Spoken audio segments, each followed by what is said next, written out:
Et voilà, comment perdre 2 points bêtement. Salut les gars, c'est Francky Foot, j'espère que vous allez bien. Moi ça va nickel les gars. Bon, on fait 2-2 contre Amiens. Je suis un peu abattu ce soir, vite fait. Abattu, c'est un grand mot, mais bon, voilà, tu perds 2 points bêtement. Donc on va débriefer ce match ensemble les gars.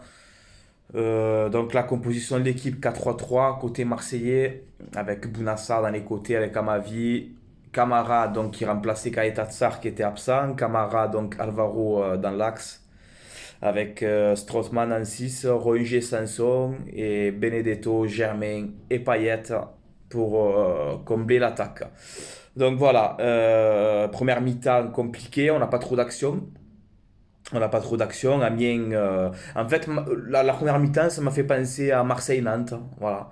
J'ai dit, tu vas voir que ce match, tu vas le perdre. Voilà, on a vu un bloc d'Amiens très très bas, c'était très compliqué, on n'avait pas d'action, on n'arrivait pas à avancer. On domine, mais sans dominer. Voilà, c'est de la domination. Je sais pas, c'est bizarre. On a la possession, mais c'est pas. Depuis 2020, on n'y est pas. J'ai l'impression. Voilà, on perd pas et tout. On a perdu qu'un match, ça va les gars. Contre Nantes, on a perdu qu'un match.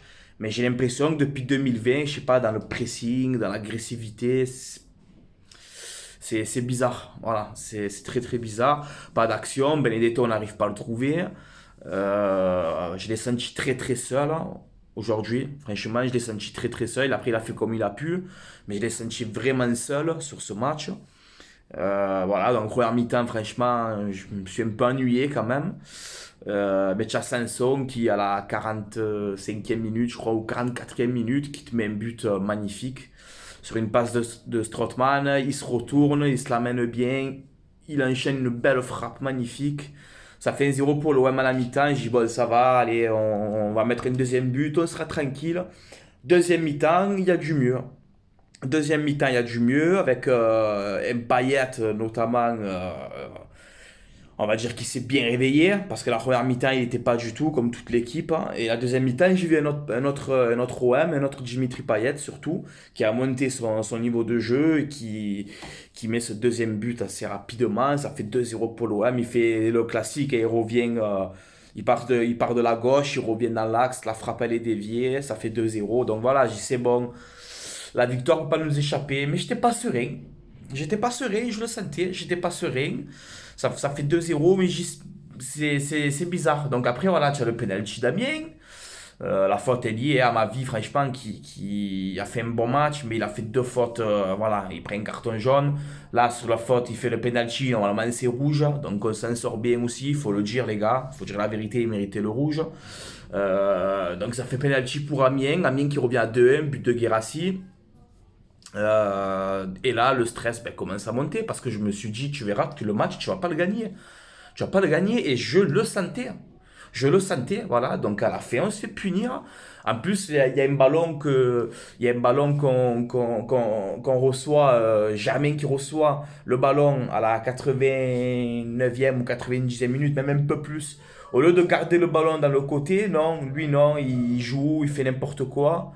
Au lieu de garder le ballon, ben non, voilà, il préfère jouer et voilà, donc on perd le ballon, contre-attaque d'Amiens et ça fait 2-2, voilà, but de Guedos à la fin et ça fait 2-2, donc voilà, Villas-Boas qui pète un peu à la fin du match, en train je sais pas s'il est en train un peu d'insulter l'arbitre et voilà, donc ça fait 2-2, à noter notamment l'entrée de Thauvin qui m'a vraiment plu. Voilà, il est rentré à la 76e, je crois, où il enchaîne un contrôle magnifique. Il a failli marquer aussi. Et voilà, on a vu quand même qu'il n'a pas perdu de ses qualités. Donc voilà, l'entrée de Thauvin va nous faire du bien, je pense, pour le reste de la saison. Le retour de Thauvin, ça va nous faire vraiment du bien. Mais voilà, ce soir, on va dire que le match nul, il est mérité. Je suis désolé, hein. Le match nul est mérité. On doit les froisser à Amiens normalement. Et on le fait pas. Pour moi, le match nul, il est mérité parce que tu domines les matchs sans les dominer en fait. Voilà. C'est depuis 2020, on est, je sais pas, dans le pressing, on n'y est pas. Il n'y a pas de pressing comme en 2019. Ça, c'est un truc qui commence à m'énerver, hein. Voilà. Donc, il faudrait un peu se bouger le cul, hein, se reconcentrer. C'est vrai qu'on a 8 points d'avance. Là, tu vas sûrement perdre. Là, on a 9 points d'avance sur Rennes, mais tu vas sûrement perdre des points parce que ça dépend des résultats qu'ils font. Mais voilà, ça fait un peu chier. Aujourd'hui, je suis un petit peu en colère. Voilà, mais bon. Il n'y a pas non plus mort d'homme, hein. C'est pas non plus catastrophique, mais c'est dans le match, en fait, il m'a pas plu.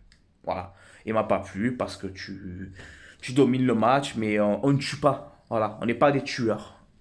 Voilà. Et c'est regrettable, ça. Voilà. Parce que normalement, tu dois les plier à mien. Tu dois les froisser. Voilà. Puis je suis un peu malade, j'ai un peu mal à la gorge là, donc bon voilà, c'est pour ça que je suis pas trop exceptionnel dans ce débrief, les gars, ne m'en voulez pas. Mais voilà, on va se reconcentrer. Je crois que le prochain match, on se déplace à Montpellier. Donc ça va être très difficile, hein. Très très difficile à Montpellier parce qu'ils ont un trio exceptionnel, hein, avec Mollet, Laborde et Delors, hein. J'adore ces trois joueurs, Savanier, etc. Donc ça va être un très bon match à Montpellier, ça va être très difficile. Et c'est pour ça que pour moi, c'est 2 points de perdu aujourd'hui. Voilà. Donc on verra ce qu'on fera à Montpellier, les gars. On va essayer au moins faire le nul. Moi, je vise au moins le nul à Montpellier, hein, je vous dis la vérité, hein, parce que ça va être compliqué. Ça va être compliqué. Voilà, les gars. Sur ce, je vous laisse là. C'était Frankie Foot. Allez, l'OM à la vie, à la mort, comme d'habitude. On sera toujours derrière le club, hein. Toujours derrière ce club. Dans la victoire comme dans la défaite, on sera toujours là et on s'occupe bien de notre club, hein. Allez, les gars. Allez, ciao les potos. Allez, l'OM.